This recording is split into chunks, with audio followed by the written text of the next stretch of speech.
ఇక మళ్ళీ కానీ పేపర్ దగ్గరికి వస్తాం. మళ్ళీ కానీ పేపర్ దగ్గరికి ఏం రాసుకొచ్చిండ్రు? మల్లిగా ఏం రాసుకొచ్చినావా? మల్లిగా ఇక చూడు, సంతోష్ రావుకి గద్దలాగా 2 పెట్టింది, ఇట్లా పెట్టి ఆయన ఫోటో పెట్టి. ఇది పేపర్ అనిపించి పేపర్ చేసే పనేనా ఇది?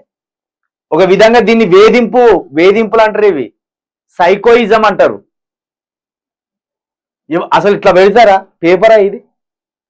గద్ద పెట్టి, గద్ద రెక్కలు పెట్టి, అంటే గద్దలాగా ఎత్తుకపోయిన భూములని వారి వేధింపుల కేసు కింద ఇది పెడితే పెద్ద కేసురా బాబు. ఇన్సల్ట్ కేసు ఇది, రోజు వేధిస్తున్నట్టు ఇది. అరే నీకు కూడా సేమ్ ఇట్లా పెట్టచ్చు తెలుసారా? నువ్వు రూపాయి అడుక్కొని 1000 కోట్లకు 100 కోట్లకు ఎదిగి ఇప్పుడు ఒక్కరిని కూడా అక్కంచెల్లి లేకుండా తోలిపడేసిన నీకంటే పెద్ద గద్ద ఉన్నది అవినీతి గద్ద. వారి నీదో బతుకు, నీదో పని ఆరా. అక్కడ బైర్భూమిలో పోయిన మలం మించెల్లి పైసలు ఎరుకున్నావు లెక్క. నువ్వు ఎంత పైసలు ప్రజలు ఇస్తే నువ్వు అట్లా బలిసినావు, పంది బలిసినట్టు ఇట్లా రాసుకొచ్చు. అన్హ్యాపీ షురు అంటే ఈయన పేరు ఏం పెట్టిన? హ్యాపీ రావు అని పెట్టిండు కదా. ఎవరు? పొన్నం ప్రభాకర్ అనే పెట్టిండు అన్నట్టు. 2016లో హ్యాపీ రావు అని పెట్టిండు. సంతోషం అంటే హ్యాపీ కదా తెలుగులా ఇంగ్లీష్లో హ్యాపీని తెలుగులో సంతోషం అంటాం కదా.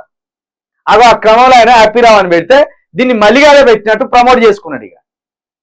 ఇక ఇది మల్లిగా మరి హ్యాపీ రావు అన్నంటే నువ్వు కూడా కేసీఆర్ కాకా అన్నావు కాబట్టి హ్యాపీ రావుకు తమ్ముడు అవుతావు.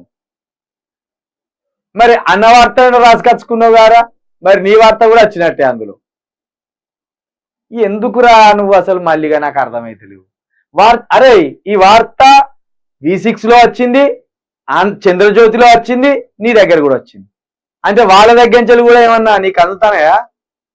ఆ ఇద్దరు ఓనర్లు కలిసారే నీకు ఏదో బిచ్చమెత్తం ఇట్లా తీసుకో, నడి రోడ్డు కానీ కిడ్డులాగా తీసుకో, రూపాయి ఇస్తా తీసుకో గాడిది అంటే తీసుకొని ఇట్లా తయారు చేసుకొచ్చినావు అన్నట్టు.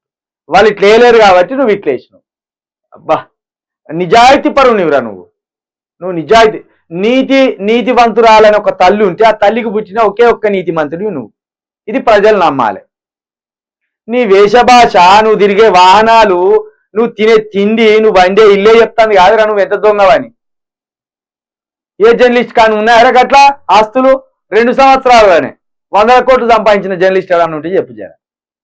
దొంగ నువ్వు దొంగవని మళ్ళీ ఇతరులను దొంగలాగా వార్తలు రాసుకొచ్చి దొంగ.